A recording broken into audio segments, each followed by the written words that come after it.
नमस्कार दोस्तों, study with ज्ञान प्रकाश में आपका बहुत बहुत स्वागत है। आज के वीडियो में हम लोग डिस्कस करेंगे 24 फरवरी के सभी इंपॉर्टेंट करंट अफेयर। तो पहला क्वेश्चन है, इंडियन आर्मीज वेंट टोड जेको।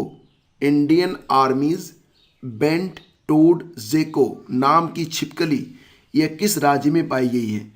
तो छिपकली को देखो, ये बिल्कुल टोड मतलब घर में जो एक मेंढक पाया जाता है ना, टोड एक मेंढक की प्रजाति होती है। तो इसकी जो स्किन है उसी से कुछ मिलती जुलती है, तो इसीलिए इसको नाम दिया गया है टोड जेको, बेंट टोड जेको। और इसकी खोज की गई है इंडियन आर्मी के जवानों के द्वारा, तो उन्हीं के सम्मान में इसका नाम इंडियन आर्मीज बेंट टोड जेको रख दिया गया।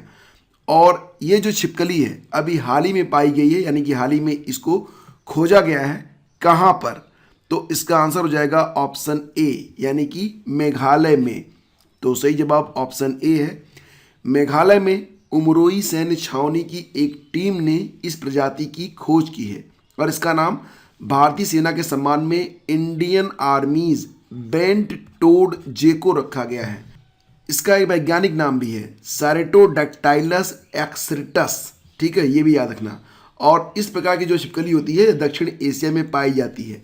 बात करते हैं मेघालय के बारे में, तो राजधानी शिलोंग है, स्थापना हुई 1972 में।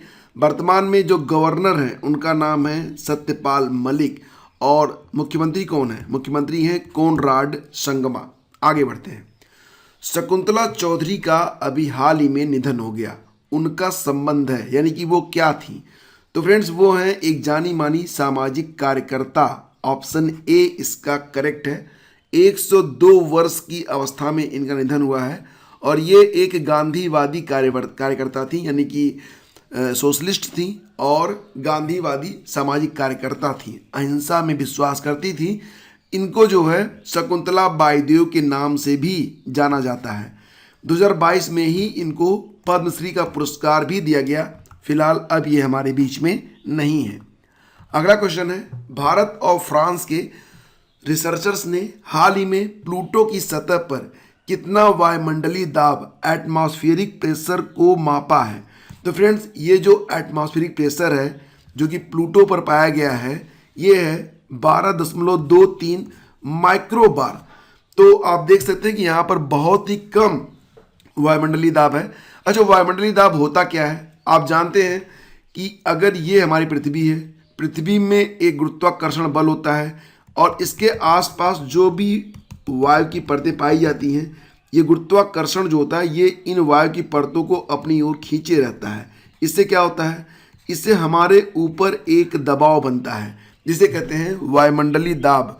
और ये भी जान लो कि अगर ये वायुमंडलीय दाब ना हो तो हमारे शरीर का जो ब्लड प्रेशर है वो हमारे शरीर को ही फाड़ देगा। तो ये वायुमंडलीय दाब बहुत ही ज़रूरी होता है ताकि हमारा जो वास्तविक आकार है बना रहे और हमारा जो शरीर है, हमारा ही नहीं सभी जीवों का जो शरीर है वो अच्छे से काम करता रहे। तो यहाँ पर यानी कि प्लूटो की सतह पर अगर आप जाएंगे तब आप ये पाएंगे कि प्लूटो की सतह पर जो एटमॉस्फेरिक प्रेशर है वो धरती से 80,000 गुना कम है। यानी कि नॉर्मली आप अपने कपड़े पहनकर, जो कपड़े आप पहनते हो धरती पर, इसको पहन के अगर खड़े हो गए तो हमारा शरीर अपने ही दाब से पूरे शरीर को फाड़ डालेगा। तो फिलहाल भारत, ब्राज़ील और फ्रांस के शोधकर्ताओं ने प्लूटो की सतह पर 12 माइक्रोबार एटमॉस्फेरिक प्रेशर को मापा है और ये जो रिसर्च है ये एस्ट्रोफिजिकल जर्नल लेटर्स में प्रकाशित भी किया गया है। अगला क्वेश्चन है, अंतर्राष्ट्रीय ओलंपिक समिति IOC एथलीट आयोग की नई अध्यक्ष कौन बनी है? देखो बात हो रही है एथलीट आयोग के बारे में। IOC का जो एथलीट आयोग है उसकी नई अध्यक्ष बनी है एम्मा टेरहो। ये हैं एम्मा टेरहो। और उपाध्यक्ष कौन बना है? सियुंग मिन यू। तो दोनों को आपको याद रखना है। तो देखो यहाँ पर अंतर्राष्ट्रीय ओलंपिक कमेटी के बारे में बात करें तो एम्मा टेरहो को बनाया गया है अध्यक्ष। और एम्मा टेरहो जो हैं ये फिनलैंड की आइस हॉकी खिलाड़ी हैं। सियुंग मिन यू इनको बनाया गया है इस अंतर्राष्ट्रीय ओलंपिक समिति का जो एथलीट आयोग है उसका पहला उपाध्यक्ष, और ये कोरिया गणराज्य के टेबल टेनिस खिलाड़ी हैं। आयोग ने न्यूजीलैंड के साइकिल चालक सारा वाकर को आयोग के दूसरे वीसी के रूप में भी चुना है। अम्मा टेरहो 5 बार की ओलंपियन और फिनलैंड की महिला आइस हॉकी टीम की पूर्व कप्तान है। वो ओलंपिक खेल पेरिस 2024 तक आयोग की प्रमुख बनी रहेंगी। अंतर्राष्ट्रीय ओलंपिक समिति की स्थापना कब हुई थी? 1894। अंतर्राष्ट्रीय ओलंपिक समिति का जो मुख्यालय है लुज़ैन में है, स्विट्जरलैंड में। अंतर्राष्ट्रीय ओलंपिक समिति के अध्यक्ष कौन है? थॉमस बाच है। अगला क्वेश्चन है, विश्व प्रसिद्ध खजुराहो नृत्य महोत्सव 2022 कहाँ पर आयोजित किया गया? तो खजुराहो नृत्य महोत्सव 2022, अब नाम से ही स्पष्ट है, खजुराहो जो है ये कहाँ पर पाया जाता है? मध्य प्रदेश में, यानी कि सही जवाब ऑप्शन सी है। देखिए फ्रेंड्स, खजुराहो नृत्य महोत्सव ये मध्य प्रदेश के खजुराहो में आयोजित किया गया और इसका उद्घाटन किया गया मध्य प्रदेश के राज्यपाल मंगू भाई छगन भाई पटेल के द्वारा। उद्देश्य क्या है? हिंदुस्तान के दिल में आप सुरक्षित हैं, इस थीम के साथ इसका आयोजन किया गया। 1975 से इसका आयोजन किया जाता है। 2022 में इसका 48वां संस्करण आयोजित किया गया है। विश्व चिंतन दिवस यानी कि वर्ल्ड थिंकिंग डे 2022 कब मनाया गया? तो वर्ल्ड थिंकिंग डे 2022 में मनाया गया कब? ये प्रश्न यहाँ पर सही जवाब ऑप्शन ए है, यानी कि 22 फरवरी को। इसकी थीम क्या है? Our world our equal future, the environment and gender equality, ये इसकी थीम है, इसको आप याद रखना। तो विश्व चिंतन दिवस प्रतिवर्ष कब होता है? 22 फरवरी को होता है। केंद्रीय विद्यालय में स्काउट गाइड के जनक लॉर्ड बेडन पावेल के जन्मदिवस को विश्व चिंतन दिवस के रूप में मनाया जाता है। लॉर्ड पावेल का जन्म 22 फरवरी 1857 को, लेडी पावेल का जन्म 22 फरवरी 1889 को हुआ था। तो लॉर्ड पावेल और लेडी पावेल दोनों का जन्म हुआ था 22 फरवरी को। यही वजह है कि 22 फरवरी को वर्ल्ड थिंकिंग डे के रूप में मनाया जाता है। और वेडन पावेल से ही प्रेरणा पाकर भारत में जनपद निवासी श्री राम वाजपेयी स्काउट और गाइड का उन्होंने प्रचार प्रसार किया था। 2022 में वर्ल्ड थिंकिंग डे की थीम है हमारा विश्व हमारा समान भविष्य, our world our equal future. आगे बढ़ते हैं। भारत और किस देश के बीच एक्स ईस्टर्न ब्रिज द्विपक्षीय सैन्य अभ्यास को अभी हाल ही में आयोजित किया गया? तो दोस्तों ये आयोजित किया गया था भारत और ओमान की वायुसेना के बीच में। सही जवाब इसका ऑप्शन बी है। भारत और ओमान के बीच द्विपक्षीय वायुसेना सैन्य अभ्यास का आयोजन 21 से 25 फरवरी 2022 के बीच जोधपुर राजस्थान में किया गया है। यह स्थान दोनों वायुसेनाओं के बीच परिचालन क्षमताओं को बढ़ाने का अवसर प्रदान करता है। इसका आयोजन कहाँ पर हुआ? जोधपुर में। और 2022 में इसका 6वां संस्करण आयोजित किया गया। तो एक्स ईस्टर्न ब्रिज नाम याद रखना, बहुत ही इंपॉर्टेंट है। भारत और ओमान के बीच में आयोजित किया गया 2022 में। कहाँ पर? भारत के जोधपुर राजस्थान में। और अगर बात करें संयुक्त नौसैनिक अभ्यास चिरू के बारे में, तो इसका नाम क्या है? CHIRU 2Q22। तो चिरू 2Q22 का जो आयोजन हुआ यह रूस, चीन और ईरान के बीच हुआ। संयुक्त समुद्री अभ्यास पश्चिम लहर XPL 2022 का आयोजन भारतीय नौसेना के द्वारा किया गया।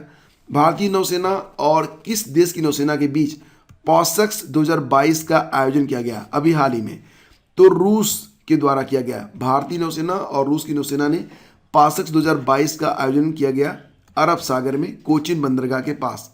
बहुराष्ट्रीय नौसैनिक अभ्यास मिलन 2022 का आयोजन भारत के किस शहर में हुआ? तो विशाखापत्तनम में।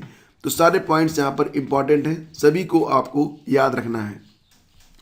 हाल ही में किस व्यक्ति को पाकिस्तान ने अपने सर्वोच्च नागरिक सम्मान हिलाले पाकिस्तान से सम्मानित किया है?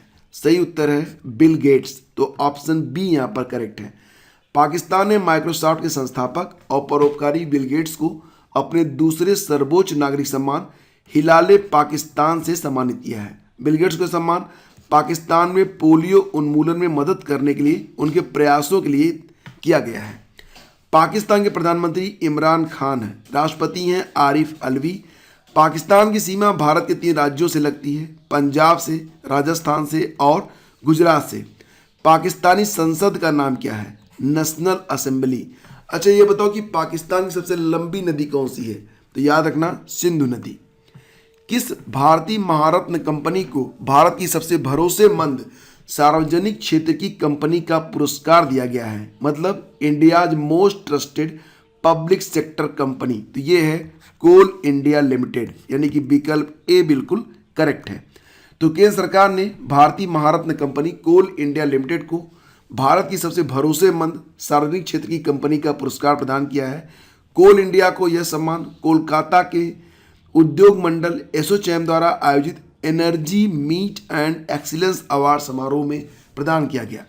कोल इंडिया लिमिटेड कंपनी को यह सम्मान बिजली क्षेत्र में उल्लेखनीय वृद्धि कर देश को बिजली संकट से मुक्त कराने के लिए प्रदान किया गया है। बात करते हैं कोल इंडिया लिमिटेड के बारे में। स्थापना 1975 में, मुख्यालय कोलकाता में है। वर्तमान में अध्यक्ष और एमडी हैं प्रमोद अग्रवाल। हिमालय की विलुप्त जड़ी बूटियों के संरक्षण के लिए पहला जैव विविधता पार्क किस राज्य में स्थापित किया गया? तो फ्रेंड्स, ये स्थापित किया गया है हिमाचल प्रदेश में, यानी कि विकल्प ए यहाँ पर करेक्ट है। तो आपको बता दें कि यह बायोडायवर्सिटी पार्क हिमाचल प्रदेश के मंडी की भुला घाटी में स्थापित किया गया है। हिमाचल प्रदेश के वन विभाग द्वारा राष्ट्रीय हिमालय अध्ययन मिशन के तहत इसे स्थापित किया गया है। और इस पार्क की स्थापना से क्या फ़ायदा मिलेगा? इको टूरिज्म को बढ़ावा मिलेगा। हिमाचल प्रदेश की राजधानी कहाँ है? 2 राजधानियाँ हैं, शिमला और धर्मशाला। मुख्यमंत्री जयराम ठाकुर हैं, राज्यपाल हैं राजेंद्र अर्लेकर। तो फ्रेंड्स, अब है आज का प्रश्न। ये बताइए कि पौधों में जाइलम मुख्य रूप से किसके लिए जिम्मेदार है? भोजन का परिवहन, जल का परिवहन, ऑक्सीजन का परिवहन या फिर अमीनो अम्ल का परिवहन? तो इसी वीडियो के कमेंट बॉक्स में आप अपना उत्तर जरूर लिखिएगा। शीघ्र मिलेंगे हम आपसे एक नए वीडियो में। अगर लेक्चर की पीडीएफ आपको डाउनलोड करनी है तब आप टेलीग्राम चैनल स्टडी विद ज्ञान प्रकाश को ज्वाइन कर सकते हैं। तो आज की वीडियो में बस इतना ही। Thank you so much. Have a great day. जय हिंद।